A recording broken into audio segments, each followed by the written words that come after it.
É um verão escaldante em Nova York, e a descrição é visceral. O verão tomou conta da cidade. A luz do sol encontrava cada superfície reflexiva e forçava todos a olharem o mundo através de um olhar maldoso. O lixo cozinhava nas esquinas das ruas. As saídas de ar do metrô liberavam ar quente e viciado. Nas calçadas, nas escadas de incêndio, as pessoas suavam através das roupas, fervendo em seus próprios sucos. O calor tornava a cidade cruel e o crime aumentava junto com o termômetro. Assaltos, agressões, assassinatos, mas este caso era diferente. Não era uma bala na cabeça ou uma faca no estômago. Era algo novo. Na maioria das vezes, quando há um assassinato, acontece rápido. Este teve tempo, cuidado e até mesmo arte envolvida. Mesmo com a temperatura e a taxa de criminalidade disparando, surge uma cena de crime que se destaca acima de tudo que estava acontecendo ultimamente. 3 corpos esfolados pendurados de cabeça para baixo. A detetive LePearl investiga a cena do crime junto com um cara da perícia que está tirando fotos e fazendo todo tipo de pergunta. Poderia ser relacionado a drogas, dinheiro roubado ou um vigilante do bairro tentando limpar o quarteirão, já que o prédio estava condenado a pelo menos 1 ano. Ela diz ao suposto perito que ele está pensando logicamente, mas que esfolamento não é lógico. Pelo que ela pode dizer, não foi um roubo, mas algo foi roubado. Uma vítima estava sem mandíbula, outra sem costela, e a última sem um dedo. O cara da perícia pergunta o que ela acha que isso significa. Enquanto faz a pergunta, ele olha pela janela e vê a equipe forense real chegando. A detetive LePearl responde que gostaria de saber, e que este esfolador é algum tipo de caçador de troféus doentio. Com o cara fazendo muitas perguntas e até mesmo conversando com os vizinhos, a detetive questiona o que está acontecendo, já que a perícia não deveria estar por aí falando com pessoas. Quando ela se vira, o sujeito sumiu. Quando a equipe forense real chega, eles se desculpam pelo atraso no trânsito. É quando a detetive LePearl percebe. Se eles são a perícia, então com quem ela estava falando? Descobrimos que o falso perito era o Homem-Aranha o tempo todo, que agora abandona seu disfarce e sai correndo. Assim que sai, ele liga para Jonah Jameson como Peter para avisar que tem algo importante. A situação é que o Clarim está passando por dificuldades para conseguir uma boa história. Jameson quer que alguém, qualquer pessoa, traga algo para ele. Peter conta sobre sua descoberta, com o telefone grudado na cabeça pela teia, mas Jameson está cético porque da última vez, Peter trouxe algo sobre um desfile de filhotes no Queens. Jameson deixa claro que não quer boas notícias, ele quer más notícias. Ele quer medo. Medo gera cliques e cliques geram receita publicitária. Se você está gostando dessa história até agora, que tal dar aquela força com o like? Isso ajuda muito o canal a crescer. Jameson explica a urgência da situação. Pensa que está quente lá fora? Está realmente quente aqui dentro também. Os pés deles estão no fogo. O jornal mal tem orçamento. Peter está a 5 cancelamentos de assinatura de perder o emprego. Peter oferece: que tal assassinato em massa? Jameson quer saber se ele tem fotos, e é melhor que tenha. Peter diz que estará lá em 5 minutos porque o trânsito está leve pelo caminho que ele vai. Mas assim que Peter diz isso, ele vê um assalto em andamento. Ele avisa Jameson para considerar 20 minutos, porque, claro, Peter precisa lidar com isso antes de ir ao Clarim. É interessante como os assaltantes usam máscaras que parecem alienígenas. É um toque sutil, mas eficaz. Depois de ver isso, Peter vai atrás desses caras e toma uma decisão que provavelmente todos nós já fizemos, jogando os jogos do Homem-Aranha da Insomniac: cortar caminho na próxima quadra para interceptar o veículo. Quando Peter vai para a próxima quadra, ele vê um grupo de crianças brincando em um hidrante aberto, com a van dos fugitivos indo direto na direção delas. Peter rapidamente usa teias para puxar as crianças para a segurança, o que quase permite que os assaltantes escapem. Felizmente, esses bandidos não foram muito longe. Peter consegue ver a van entrar numa garagem. Dentro, os assaltantes dividem o roubo quando o líder do grupo diz aos comparsas para fecharem a porta, desligarem o motor e se moverem rapidamente para dividirem o dinheiro e irem embora, sem se comunicarem por 2 semanas. Quando ele pergunta se os caras entenderam, ninguém responde. É quando ele se vira para ver que todos estão mortos. Esses caras foram eliminados sem um som. O líder saca a arma, mas está aterrorizado. Ele tenta negociar, oferecendo um acordo, até ver 2 olhos brilhantes bem acima de seu ombro. Antes que possa reagir, o rosto do cara é arrancado e ele é empalado pela lâmina de um caçador e out já. pela lâmina e pela silhueta, fica claro que isso foi feito por um predador. Em comparação com outros predadores que vimos nos quadrinhos Marvel desde a aquisição da Fox, este predador pode ser o mais assustador até agora. Não é incomum ver um predador esfoliar sua vítima e pendurá-la como aviso para a caça real que eles estão perseguindo. Mas há algo sobre a maneira como este predador brinca com a pele e a segura na frente do rosto, que faz parecer que ele é um daqueles caçadores não convencionais que não seguem exatamente todas as regras dos Yautja. Ele pode ser um pouco mais doentio e distorcido do que esperávamos. Depois que o Homem-Aranha deixa as crianças em segurança, ele rapidamente vai até a garagem onde viu a van entrar, que ainda está aberta. Peter apenas caminha para dentro e liga para Jameson. Jameson, como sempre, é o primeiro a falar quando alguém liga para ele. Imediatamente, ele grita com Peter sobre como ele disse que já estaria lá, mas Peter apenas informa sobre o que viu antes em referência ao assassinato em massa. Não foi um incidente isolado. É onde ele diz a Jameson que estão lidando com um serial killer. Peter vê os corpos de todos aqueles criminosos esfolados, acorrentados, amarrados, com vários membros faltando. Seguindo isso, Peter volta ao clarim. O calor era como uma coisa viva. Um predador que você tinha que lutar para sobreviver. Cada aparelho de ar-condicionado na cidade estava no limite máximo. Cada ventilador estava no máximo. A rede elétrica só podia aguentar tanto. No clarim, Jameson diz a Peter que o artigo não está terrível, apenas precisa de mais pânico sujo. Algo com o tom, você pode ser o próximo. Não sabemos realmente se Peter tem estado escrevendo para o jornal ou se está sendo requisitado devido ao estado financeiro do Clarim. Tudo o que sabemos é que Jameson está contando com Peter para mais do que apenas as fotos. Peter responde à sugestão de Jameson. Discordo. Só me sinto bem em publicar isso porque não quero que aconteça com mais ninguém. Quero que as pessoas sejam cuidadosas e vigilantes, não assustadas. Logo depois, a energia acaba, o que deixa Jonah furioso porque eles estão tentando quebrar esta história e conseguir aquela receita publicitária. Pulamos para a MJ, que está no metrô porque tem uma audição hoje. Vemos ela lendo o que parece ser um roteiro para a peça chamada Um Bonde Chamado Desejo. Infelizmente, é onde ela está quando a energia acaba. Como esperado, algumas pessoas no trem meio que entram em pânico. Mas há uma mulher em particular que está realmente perdendo o controle porque é claustrofóbica. Para ela, esta situação é muito mais intensa. Depois de ver isso, MJ vai até lá, se apresenta e tenta ajudar a jovem iluminando com a luz do celular através da janela, para mostrar que há muito espaço lá fora. MJ diz para ela focar nisso, mas enquanto ambas olham pela janela, elas veem algo se movendo lá fora. A primeira suposição é que trouxeram alguém para consertar os trilhos, que deve ser alguém da equipe de trânsito. Ou, pelo menos, é isso que pensam até o predador aparecer na janela, dando a ambas uma nova fobia de graça. É montado como seu clássico susto de filme de terror. Depois disso, voltamos para Peter e Jonah, que estão tentando descobrir uma maneira de colocar este artigo no ar o mais rápido possível. Mas Peter não tem sinal, então provavelmente a maioria das pessoas na área que tentaria lê-lo online também não tem sinal, e provavelmente levará dias antes que todos estejam funcionando novamente. Peter sugere ligar o gerador. É quando ele leva Jonah à imprensa e diz que, como a rede está fora do ar, eles precisam ir analógico e vender jornais reais. Depois de imprimir todos esses jornais, eles vão para as esquinas e diferentes áreas públicas. Fazem do jeito antigo porque, sem ninguém tendo nada para clicar ou deslizar, o jornal pelo menos oferecerá algo para ler enquanto isso. Mesmo assim, as pessoas estão do lado de fora tentando se manter frescas de qualquer jeito que conseguem, e outros apenas tentando passar o tempo. É engraçado como Jonah está realmente tentando vender essa reviravolta sombria junto com a história. Leiam tudo sobre isso.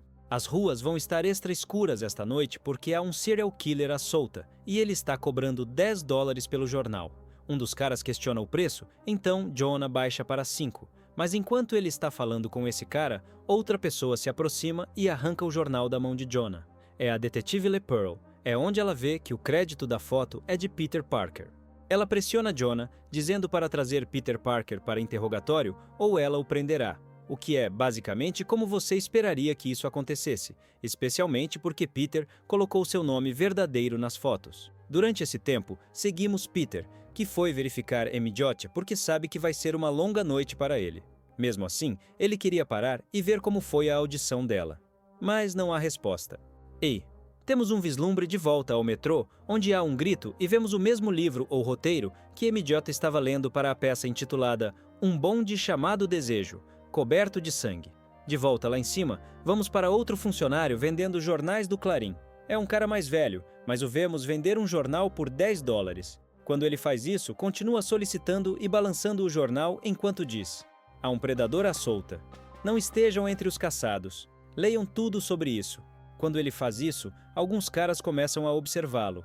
Me pergunto quanto dinheiro ele tem. Os dois correm e tentam assaltá-lo à mão armada, apenas para uma flecha voar do nada e atravessar a mão de um desses caras, antes de uma figura sombria pular do telhado no beco e acertar o outro assaltante com um tiro na cabeça. Enquanto este estranho se aproxima, ele diz ao homem mais velho que estava vendendo os jornais: você não deveria estar aqui. Você não é forte o suficiente. Esta cidade pode ser um lugar perigoso, especialmente no escuro. É onde vemos que este estranho é Craven, enquanto ele continua perguntando a este cavalheiro para continuar e contar mais sobre este predador. Então sim, não apenas o predador chegou ao bairro amigável do Homem-Aranha, mas Craven também está aqui. Voltando, somos lembrados das condições que todos em Nova York estão enfrentando agora. 8,5 milhões de pessoas vivem na cidade de Nova York, e todas estão sem energia na que está se tornando a noite mais quente do ano. Quente como sangue, quente como o inferno. Por toda a cidade, trabalhadores de serviços públicos estão se esforçando para reparar a rede, mas eles não sabem, não realmente, que tipo de escuridão estão enfrentando. Isso imediatamente segue um dos trabalhadores que está se preparando para reparar esta linha de energia danificada que ainda está ativa. Ele deveria ir ao disjuntor e cortar a energia primeiro. Mas enquanto está ali embaixo, ele está bem ao lado do vagão do metrô que vimos MJ e a outra jovem presas no primeiro número, onde na época as coisas não estavam parecendo boas para as duas, com o predador esfolador aparecendo. Agora, o trabalhador ouve alguém chorando por ajuda. Claro, ele vai verificar porque não sabe que está numa história do predador. Seu pensamento inicial é que há apenas pessoas presas no metrô, então ele vai ajudá-las. Assim que abre a porta, há apenas uma poça de sangue dentro. E mesmo agora, ele ainda ouve alguém dizendo: ajuda! Me ajudem! Então ele entra apenas para olhar para cima e ver corpos pendurados em todo lugar sem pele, membros faltando, antes de ser abordado por uma figura sombria de pele flácida, que é o predador, usando gravação reproduzida de uma de suas vítimas anteriores, dizendo: me ajudem, para atrair este cara. Toda vez que vejo isso, me faz pensar que tipo de alto-falantes esses Yautja estão usando que soam tão bem que enganam as pessoas toda vez. Assim que este cara é eliminado, vemos MJ e a outra garota aproveitarem esta oportunidade para fugir do próximo vagão do metrô. Em um ponto, esta garota diz a MJ: não quero morrer.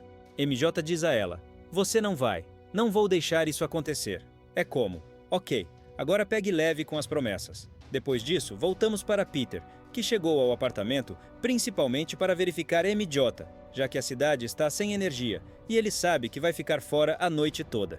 Neste momento, ele imaginou que MJ estaria de volta de sua audição, mas não há ninguém em casa. Quando ele ouve uma batida na porta, pensa: ah, deve ser a MJ. Então ele vai atender com a máscara tirada, pensando que MJ provavelmente esqueceu a chave. Mas quando Peter abre a porta, é a detetive LePearl, que, como vimos, já estava procurando Peter Parker, já que seu nome estava nas fotos do Clarim. Essas são fotos que Peter só conseguiu obter se passando por membro da equipe forense e tirando ilegalmente fotos da cena do crime dela. Por um lado, já é ruim o suficiente que Peter basicamente deixou a trilha para a detetive LePearl descobrir como ele conseguiu essas fotos, mas além disso, para ele atender a porta em seu traje do Homem-Aranha com a máscara tirada, quase parece que ele está tentando facilitar muito o trabalho dela. Assim que a vê, ele entra em pânico e fecha a porta. Agora, a detetive LePearl suspeita que Peter é culpado demais e talvez ele seja o assassino. Isso deixa Peter como: por que eu os mataria e depois publicaria um artigo sobre isso? E a detetive responde: porque psicopatas amam atenção. É uma dessas coisas onde você pode entender completamente de onde ela está vindo, porque Peter se colocou em tantas situações comprometedoras aqui. Mas com eles precisando sair e salvar quem podem, ele apenas diz a ela que não tem tempo para isso. Apenas para ela basicamente dizer: sim, você tem tempo. Você tem 5 segundos para abrir esta porta. Claro, Peter não vai esperar ela chutar a porta. Então, ele começa a sair. Mas antes de partir, ele informa que há mais vítimas em uma segunda cena do crime, o que novamente o faz soar como um assassino. Mas ele começa a dar essa informação para ela verificar. A última coisa que ele diz antes de partir é que o assassino não apenas deixou uma bagunça, mas também deixou uma grande pilha de dinheiro, depois do que ele dá a ela a localização específica da garagem, que é o mesmo local que Peter descobriu no primeiro número. Depois que Peter sai, a detetive realmente não tem outras pistas além de verificar esta garagem. Então, ela vai até lá dar uma olhada. Depois disso, há um momento com Peter balançando sobre a cidade de Nova York, onde ele passa por uma enorme nave predador encapuzada. Há mais acontecendo com isso que discutiremos em um momento. Mas quando ele passa por ela, não posso deixar de pensar como seria maluco se ele balançasse direto nela. Também temos uma explicação do que exatamente Peter está experimentando, que inclui como seu sentido aranha está respondendo a toda a situação agora. Havia um assassino à solta. Havia um policial atrás dele. MJ estava desaparecida. A temperatura estava na casa dos 3 dígitos e a energia estava fora. O sentido aranha de Peter fazia seu cérebro se sentir como uma coceira quente, mas ele não conseguia identificar uma ameaça específica. A cidade inteira se sentia viva com perigo acima e abaixo. Para este Peter, é muito parecido com uma versão mais leve do que vimos onde o sentido aranha enlouqueceria por causa do Galactus ou nas Idades Sombrias, quando um celestial estava acordando dentro da Terra. Há vezes quando o sentido aranha de Peter enlouquece e o deixa em dor excruciante, ou será apenas como um zumbido constante? Mesmo assim, enquanto Peter se move pela cidade, ele é visto por quem quer que esteja na nave. Para Peter fazer algum sentido de tudo o que está acontecendo, já que ele não pode apenas procurar online, ele vai até a Biblioteca Pública de Nova York. Ele tinha que confiar que MJ podia cuidar de si mesma e focar no verdadeiro calor da noite. Algo estava lá fora caçando e coletando peles, dedos dos pés, crânios, orelhas, olhos, troféus anatômicos, e também deixava algo para trás. Um cartão de visitas, um símbolo. A internet pode estar fora, mas ele sabia que podia resolver este enigma de carne e sangue com papel e tinta. Basicamente, Peter está procurando fazer algumas pesquisas, já que não viu nada assim antes. Voltamos à garagem, também referida como cena do crime número 2, onde encontramos Kraven, que agora chegou aqui. Por um momento, ele faz uma confissão sobre como estava entediado, mas não está mais porque quem ou o que quer que tenha feito isso provou ser digno dele. Enquanto Kraven está aqui, é impressionante e um dos meus momentos favoritos nesta série até agora, porque apenas olhando ao redor, ele consegue reunir uma tonelada de informação sobre quem e com o que ele está lidando. Não tanto no caso de saber que é um predador especificamente, mas como você esperaria, Kraven consegue fazer uma avaliação muito precisa sobre quem é este outro caçador e o que aconteceu nesta garagem. Uma das primeiras coisas que ele aponta é que eles não levaram o dinheiro. Eles só se importavam com carne, sangue e osso. Com eles, notando que as vítimas estão sem pele, uma sem olho, outra sem dedo. Imediatamente ele pensa: este é um caçador de troféus. E em algum lugar, eles têm uma toca para colocar seus troféus, o que é algo que Kraven veria como um verdadeiro prêmio no que diz respeito a caçar um caçador de troféus. Enquanto Kraven volta a admirar como essas vítimas foram esquartejadas, Kraven diz: esfoliar um humano tão rápida e precisamente, isso é uma tarefa tão delicada e difícil quanto dobrar origami numa tempestade. Você deve ter ferramentas tão maravilhosas. Há algo sobre esta combinação de Kraven, analisando e admirando um predador, que me faz sentir que provavelmente teria ficado chateado se não tivéssemos tido este momento antes das coisas realmente começarem. Conforme ele continua olhando ao redor, Kraven vê as enormes pegadas sangrentas. Então, ele pensa: nunca vi rastros como os seus antes. Bípede, vagamente reptiliano, talvez 2,5 metros de altura. Há apenas um problema. É onde Kraven vê algumas teias. E ele pensa: o Homem-Aranha esteve aqui. E ele preparou algum tipo de armadilha. Agora, sabendo que o Homem-Aranha esteve aqui e vendo esta armadilha que ele montou, essas coisas vão afetar como Kraven aborda toda esta situação. Mas antes que ele possa dar outro passo, a detetive LePearl aparece. Então, Kraven dá um aviso justo dizendo que não é sábio apontar aquela arma para ele porque ele não tem problema com ela. Mas dado o fato de que ele está ali numa sala cheia de corpos esfolados, usando todo tipo de equipamento de caça, a detetive vai para a prisão. Mas quando ela chega perto o suficiente para colocar as algemas nele, Kraven agarra a mão dela e quase leva um tiro na cara. Mas Kraven faz um movimento realmente inteligente aqui, porque quando ele a joga para o lado, ele a joga direto na armadilha do Homem-Aranha enquanto diz: "Você é corajosa, mas estúpida. Corajosa e estúpida vão matá-la numa noite como esta. Aqui, você deve ficar enquanto eu vou caçar." Como mencionei antes, com Kraven vendo a armadilha do Homem-Aranha, e isso afetando sua abordagem para toda esta situação, agora que Kraven sabe que o Homem-Aranha também está atrás deste assassino misterioso, para Kraven, agora é mais do que uma caçada, é uma corrida.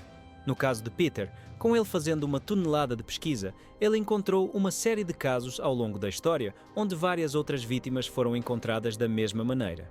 Neste momento, Kraven pensa que o Homem-Aranha pode estar à frente dele agora, mas não por muito tempo. Voltamos para MJ, que está tentando se esgueirar do predador para levar ela e a outra garota à segurança, quando elas encontram este morador de rua que as assusta.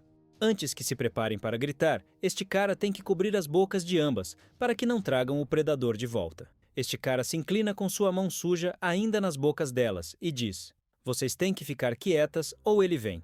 Isso funciona bem o suficiente para que as duas não gritem. Quando ele nota que estão calmas o suficiente para conversar, ele solta. É onde MJ pergunta: "O que é aquela coisa?" Então este cara diz: "Vou mostrar a vocês, mas vocês têm que ser rápidas e quietas." É onde ele as leva ao que é basicamente a toca do predador. Ao redor delas estão jovens e velhos, fracos e fortes, todos os gêneros, todas as etnias. A única coisa que as vítimas têm em comum é que estavam mortas. Esta não é a sala de troféus de um caçador. É um caos borbulhante e baboso, uma coleção de loucura cruel. Depois de ver isso, confirma o que imaginei no primeiro número sobre este ser, um predador que desonrou o código Yautja, o que definitivamente significa que estamos lidando com um predador de sangue ruim, que frequentemente são considerados instáveis. Voltamos para Peter, que agora voltou ao Clarim Diário para mostrar a Jonah Jameson o que encontrou. A princípio, Jameson questiona o que uma pilha de livros velhos e mofados fedorentos tem a ver com o que está acontecendo agora. É onde Peter diz sobre o que eles veem com este assassino misterioso.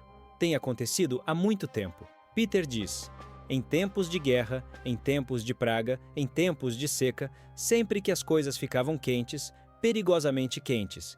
E ele mostra algumas fotos para Jameson ver enquanto diz: "Olhe isso. Essa é a Floresta das Ardenas, 1945, Batalha do Bulge. Aqueles corpos pertencem às forças alemãs e americanas." Jameson pergunta: "Ok, bem, o que você está dizendo?" Então Peter diz: "Este símbolo e este estilo de morte, eles vêm acontecendo há centenas de anos ao redor do globo."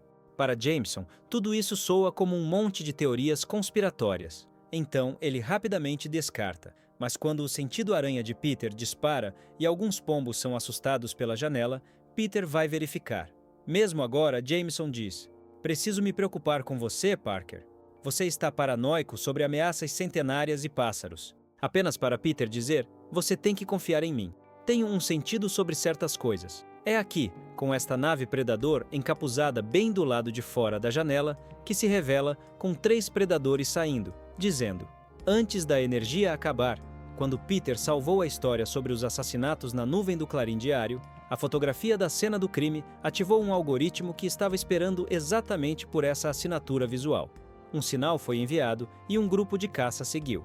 Eles estão aqui pelo que caça sem honra. Agora, este serial killer, Yautja, tem alguns predadores certificados vindo atrás dele, além de Kraven e Homem-Aranha, enquanto MJ está se movendo mais perto do problema em vez de se afastar dele.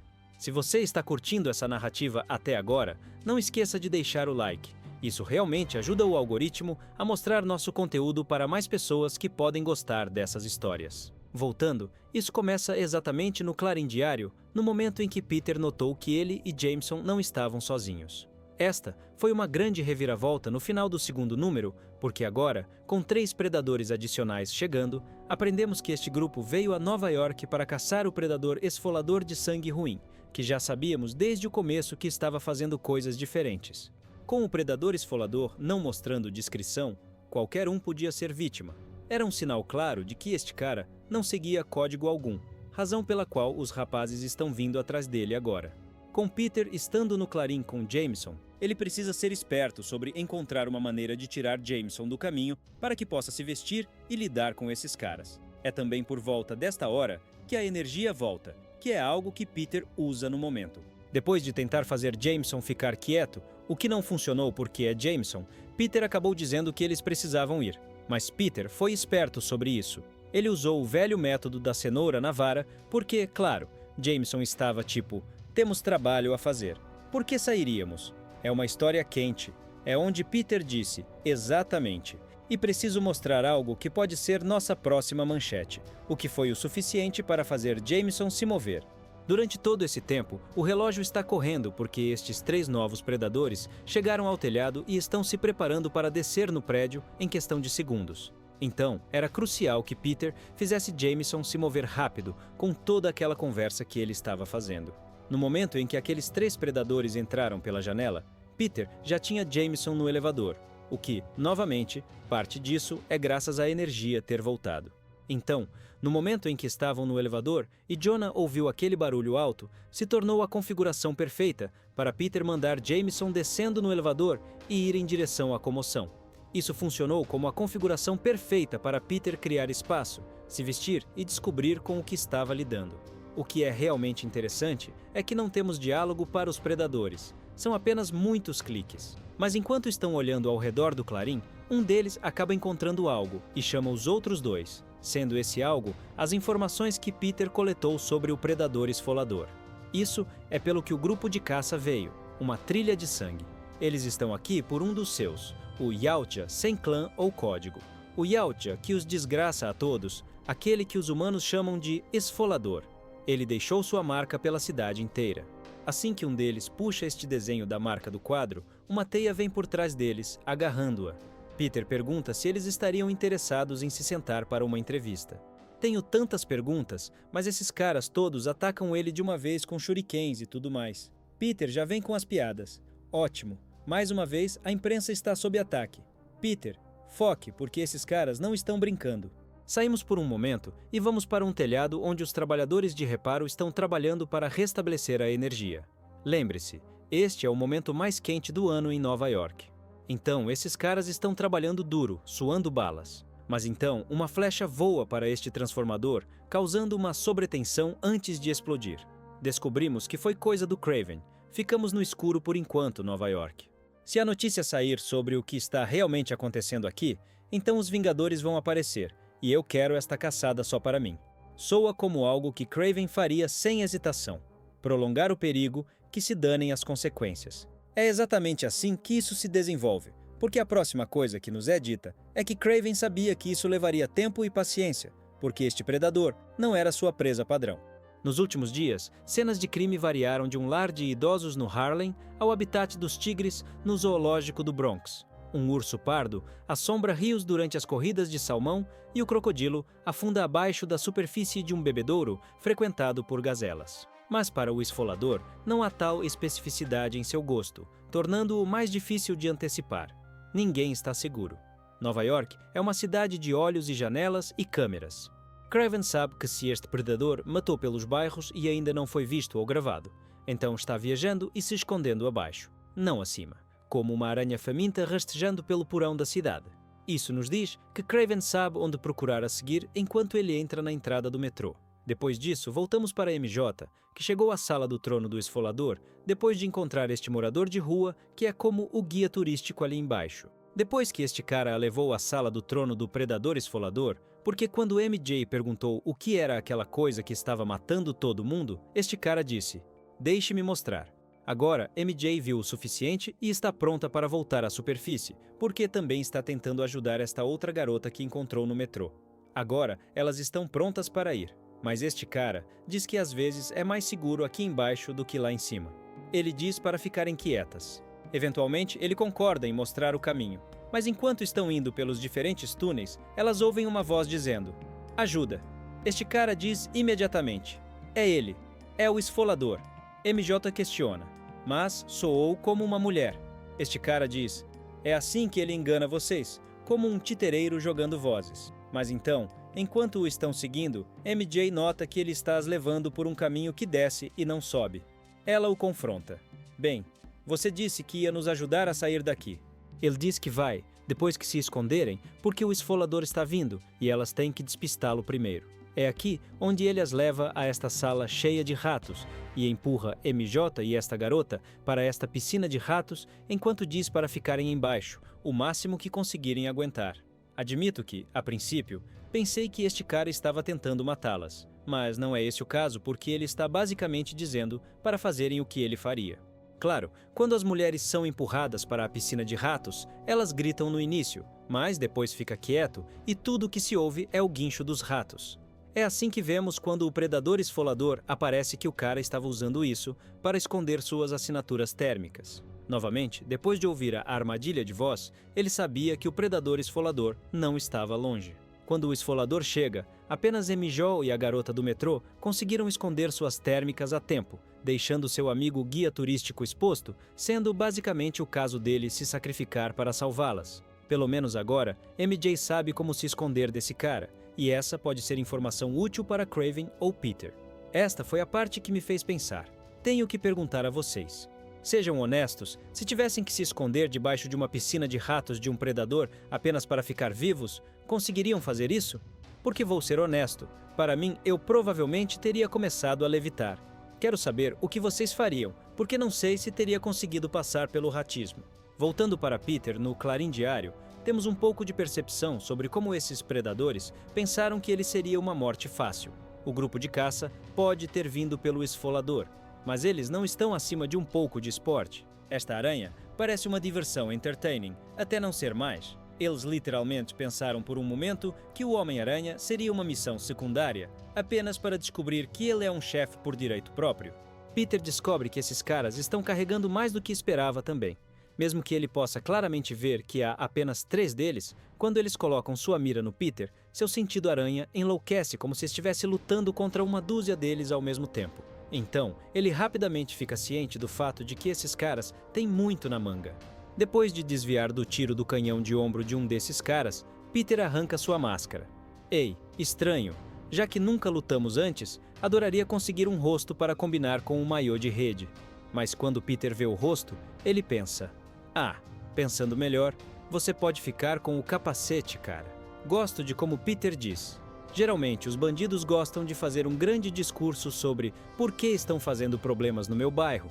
Mas vocês são, aparentemente, do tipo forte e silencioso. Porque sim, para Peter ser alguém que fala tanto apenas para enfrentar esses predadores que são exatamente o oposto, quase parece que você está esperando Peter dizer algo sobre isso. É uma coisa pequena, mas fico feliz que tivemos isso. Quando os dois vão correndo para Peter, ele pega ambos com uma puxada de teia. Agora, ele sabe que são 2 para baixo nesta luta e 1 para ir. É quando vemos os 3 pontos na testa dele novamente. Antes disso, mudar para fora, onde Jameson nota algumas coisas acontecendo lá em cima antes de seu escritório explodir, e ele quase ser esmagado por este enorme objeto embrulhado em teia antes de ser derrubado do caminho pela detetive LePearl. Ela então diz: já se perguntou, senhor Jameson, por que problemas parecem seguir Peter Parker onde quer que ele vá? Mas agora, John está tipo: detetive LePearl, aquele é meu escritório que acabou de ser destruído. Já disse antes e vou dizer novamente. Estou cercado por idiotas, incompetentes e assassinos. Enquanto a detetive LePearl vai verificar este objeto misterioso embrulhado em teia, Jameson se aproxima com ela. O que é aquela coisa? É onde um desses predadores aparece e vem atrás deles. Pulando de volta, a primeira coisa que vemos é uma tampa de bueiro, se abrindo com um monte de ratos simplesmente jorrando dessa coisa. Vocês já sabem do último número sobre o que isso se trata, porque em seguida, quando vemos MJ, que é quem está abrindo esta tampa enquanto ajuda a garota que conheceu no metrô, com as 2 cobertas de ratos e todo tipo de mordidas e arranhões. Isso nos permite saber que toda a situação dela se escondendo numa piscina de ratos para cobrir sua assinatura de calor funcionou bem o suficiente para dar uma vantagem inicial em fugir do predador esfolador, que está em sua perseguição neste momento. Agora, vendo isso, penso: cara, quando isso acabar, essas garotas têm que tomar umas injeções. E não estou falando de bar, não, porque não há como saber o que os ratos passaram para elas. Mesmo com elas saindo do esgoto, a garota que está com MJ diz: posso ouvir aquela coisa vindo. Apenas para o predador esfolador sair bem atrás delas, ainda reproduzindo o mimetismo de voz que diz: me ajudem, me ajudem. Também nos é dito que este Yautja se delicia nas peles de suas presas. Ele não caça por honra. Ele caça por medo, o que apenas nos lembra que este cara não vai deixar alguém em paz porque está desarmado. Esta coisa se delicia em matar qualquer coisa, sem exceções. Felizmente para a MJ e a outra garota, antes que o predador esfolador possa chegar até elas, há uma explosão próxima, que foi a do último número que chama a atenção deste cara. Então diz, o esfolador é um caso atípico entre os Yaut já, desprezado, visado. Ele sabe como se proteger e pode cheirar o queimador de plasma de uma nave próxima, o que é basicamente dizer que por causa desta explosão, o predador esfolador agora sabe onde está o grupo de caça que está vindo atrás dele, assim como sua nave. O esfolador imediatamente vai naquela direção porque, quando se trata de se proteger, ele tem que fazer algo sobre eles em vez de apenas esperar o grupo encontrá-lo. Por essa razão, este cara faz uma linha reta para o Clarim Diário, que é de onde veio a explosão. Isso dá à MJ e à outra garota um pouco de alívio por um momento muito breve até outra mão sair do esgoto, agarrando a perna de MJ. Agora é Kraven, que está caçando o predador e exigindo que MJ diga onde ele foi, que, como sabemos, é de volta ao Clarim. Falando do Clarim, como vimos antes, do lado de fora temos a detetive LePearl e Jonah Jameson sendo atacados por um predador do grupo de caça que acabou de levar uma queda feia do escritório de Jonah até aqui embaixo. Quando a detetive tenta se defender e a Jonah sacando uma arma, este predador apenas a bate para fora de sua mão e a joga. Jonah vai ajudar e recebe o mesmo tratamento. Realmente, para os dois, mesmo que não saibam com o que estão lutando agora, eles têm tentado processar isso o tempo todo, o que sabem, sem dúvida, é que está conectado a esses assassinatos recentes de alguma forma. Mas enquanto este predador está basicamente apenas fazendo malabarismos com Jonah e a detetive LePearl, este cara é empalado por trás, sendo dada mais informação que basicamente responde à suposição de Jonah Jameson e da detetive LePearl deste cara estar conectado aos assassinatos. Eles estão certos e estão errados. O verdadeiro monstro emergiu. Esfolador, o assassino de presas e predadores. Novamente, este cara realmente não se importa. É como Hannibal Lecter, ou Cara de Couro, mas de outro planeta. Logo depois, voltamos ao prédio do Clarim Diário. Se vocês se lembram do último número, tivemos um cliffhanger porque uma das últimas coisas que vimos foi Peter embrulhar alguns desses predadores em teia antes de outro colocar uma mira bem na cabeça dele. E foi a última coisa que vimos antes do grande boom, que mandou um dos predadores embrulhados em teia pela janela. Dentro, o predador que avistou Peter errou graças ao sentido aranha de Peter. Agora, ele está perseguindo ele pelo Clarim com o canhão de ombro. Este predador está simplesmente arejando o Clarim Diário com seu canhão de plasma. Também a este momento, enquanto Peter está sendo perseguido, onde ele diz: "Vocês já têm uma galeria de vilões empilhada? Não preciso de um monte de esquisitos espaciais com cabeça de caranguejo ferradura decidindo de repente que Nova York será um lugar divertido para destruir. Talvez possam fazer problemas em outro lugar, como Jersey. Agora é como? Cara, tanto a história do Godzilla quanto agora o Predador, porque Tocha Humana e Homem-Aranha estão falando mal de Jersey. Engraçado o suficiente é também neste momento onde Peter leva um tiro de canhão de plasma direto no peito que o manda voando para fora do prédio. Neste ponto, logo acima, o predador esfolador chegou ao topo do telhado do Clarim, onde está a nave do grupo de caça. Esfolador sabe que sua melhor chance de sobrevivência não é um assalto, mas retornar às sombras. Se ele destruir a nave, eles ficarão presos aqui com ele, neste labirinto escuro e quente de cidade que ele conhece muito bem. Então ele está focado neles. Ele falha em perceber que há outro caçador o espreitando, porque agora Kraven chegou aqui e não está brincando, porque esta luta é visceral desde o início. Eles estão se esfaqueando e cortando uns aos outros, quase como se esses dois estivessem jogando um jogo chamado Quem Consegue Manter Mais Sangue no Sistema. Porque estou dizendo que por um minuto parece que ambos vão empatar em último lugar porque estão se esfaqueando e se cortando como loucos. Mas, eventualmente, isso leva a Kraven saindo por cima, tirando a cabeça do esfolador limpa. E talvez não tão limpa, mas vocês entenderam. Quando Kraven faz isso, ele solta este grito primal de vitória. Mas depois que esse grito termina, ele então ouve outro som, que claro é a contagem regressiva para o dispositivo de autodestruição que é capaz de eliminar metade da cidade. Agora, quando o Homem-Aranha aparece com algumas costelas quebradas e o ouvido esquerdo zumbindo depois de ser atingido pelo canhão de plasma, descobrimos que Peter foi levado aqui pelo sentido aranha. Quando ele vê o dispositivo e ouve o barulho que está fazendo, ele aponta e pergunta a Kraven: "É o que eu acho que é?" Kraven apenas responde: "É a morte para todos nós." Então Peter diz para ele cortar agora. Enquanto Kraven faz isso, ele informa: pode ter apenas segundos restantes. Peter o embrulha em teia e sai de lá. Nos é dito, através de tudo isso, sob circunstâncias normais, Kraven e o Homem-Aranha são inimigos mortais. Mas essas não são circunstâncias normais. O Homem-Aranha sabe que não será suficiente, mas ele embrulha a bomba em seda de aranha para abafá-la. Você pode ver enquanto ele corre para se afastar da cidade, MJ está lá embaixo chamando por ele pelo nome de batismo, mas continua dizendo que ele não a ouve, mas o pensamento de MJ está sempre com ele. Enquanto a bomba começa a brilhar, diz que ele se sacrificaria pela cidade, mas morreria 1 milhão de vezes por ela. Neste ponto, com Peter conseguindo sair longe o suficiente para largar este dispositivo de contagem regressiva e voltar, mesmo assim a explosão é insanamente enorme e extremamente brilhante, a ponto de quase cegar Kraven lá no clarim. Enquanto ele está assistindo, ele faz um pequeno discurso em honra ao Homem-Aranha. Sempre imaginei que minha lâmina terminaria com o Homem-Aranha, mas aquela foi uma morte digna. Tenho certeza de que Peter adoraria ter ouvido palavras tão gentis. Deveria colocar isso num cartão, mas então, do nada, Kraven de repente percebe que não está sozinho aqui em cima, antes de ser atacado por um predador do grupo de caça, e ele não poderia estar mais feliz. Há mais. Bom, ele provavelmente estaria mais feliz se não estivesse todo cortado com seu próprio sangue por toda parte, porque, cara, ele está mal. Ao mesmo tempo, Kraven é o tipo que gostaria desse tipo de coisa, porque mesmo agora Kraven está tipo: venham pegar. Vamos provar o sangue um do outro, mas desta vez, este predador leva vantagem sobre ele. Mas nem importa para Kraven. Se vou morrer, então deixe-me morrer assim, nas mãos de um grande caçador. Até digo que ver este predador pegar Kraven faz sentido porque um predador esfolador era bem magro, enquanto este está completamente musculoso, assim como um verdadeiro caçador através e através. De volta ao chão com Jonah Jameson e a detetive LePearl, vemos os dois individualmente tentando juntar as peças de como vão contar isso aos outros, apenas para perceber que não estão saindo com muito disso. Para Jameson, esta é a manchete que ninguém nunca vai acreditar.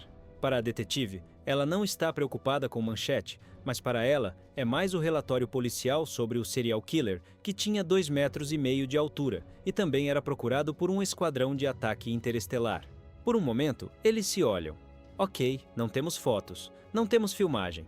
As pessoas vão pensar que somos loucos. É quando ouvem um som de rangido próximo, apenas para descobrir que o predador caçador de antes, o que foi espetado pelo esfolador, ainda está vivo. Então eles se aproximam muito cautelosamente, apenas para ouvir uma voz atrás deles. Armas no chão, mãos para cima, afastem-se do espécime. Esta voz vem de ninguém menos que Abraham Cornelius, que muito provavelmente está com a arma X neste ponto. Então, é provável que ele já tenha conhecido o professor André Thornton. Agora, eles vão pegar este predador e dar a ele adamantium em tudo. O que tenho que admitir soa como um ótimo argumento para Predador mata o universo Marvel, que também é escrito por Benjamin Percy. Realmente, mesmo com este sendo o final de Predador vs Homem-Aranha, Percy está montando muitas coisas neste universo que estão simplesmente implorando por uma continuação.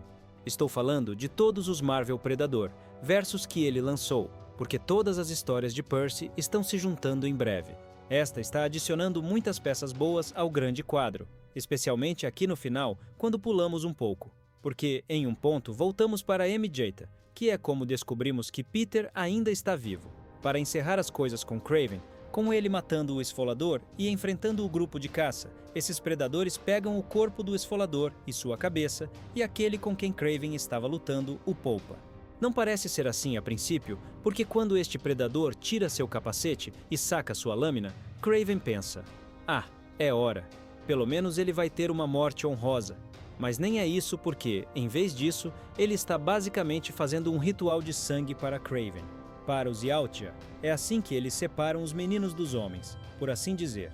Depois que os jovens mataram seu primeiro xenomorfo, e imagino que há outros casos onde, se você matar um sangue ruim, pode ser marcado também. Depois que alguém é marcado, contanto que se atenha ao código, você tem acesso a melhores armas, aumentos corporais e assim por diante. Também, enquanto isso está acontecendo, Diz: sua testa queima quando o Yautja faz uma marca nele. A marca deixada nas cenas de crime que abrangem o globo e o século. A marca do esfolador. Kraven não foi apenas poupado. Ele foi marcado como o assassino supremo, um guerreiro ensanguentado. Quando o predador que o marcou volta para a sua nave, ele usa seu dispositivo de imitação vocal para reproduzir as palavras. Um grande caçador. Venham pegar. Claro, Kraven vai correndo para aquela nave como uma criança pequena. Não precisam me dizer duas vezes. Quando a nave sai, M-Joe e Peter a veem ir. M-Joe diz: eles se foram, estamos seguros. Mas Peter tem suas suspeitas de que não acabou ainda. Para ser honesto, tenho a suspeita persistente de que Peter está certo. Porque quem não gostaria de ver Predador Arma X, assim como Kraven com todos os seus upgrades e Yautja? Também com isso sendo dito que a história continuará em Predador Mata o Universo Marvel número 1, que novamente também é escrito por Benjamin Percy e será lançado em agosto, esta série é dita para reunir tudo que vimos de Predador vs Wolverine até Predador vs Pantera Negra, assim como Predador vs Homem-Aranha. É o que diz no Marvel. Acho que eles sabem do que estão falando, então estou animado. Antes de terminarmos, quero fazer uma pausa rápida. Se você está curtindo essas análises detalhadas de histórias em quadrinhos, não esqueça de se inscrever no canal e ativar o sininho para não perder nenhum conteúdo novo. Isso realmente faz a diferença para o crescimento do nosso trabalho aqui. Mas sim, se gostaram do vídeo, deixem o like e me digam nos comentários o que estão esperando mais em Predador Mata o Universo Marvel. Quem sabe, eles podem até mesmo colocar Predador no Marvel Rivals. Ok, talvez isso seja demais. O que vocês acham que vai acontecer quando Kraven voltar com todos esses upgrades Alien? E será que realmente vamos ver um Predador com Adamantium? Deixem suas teorias nos comentários, adoro ler as especulações de vocês sobre essas histórias.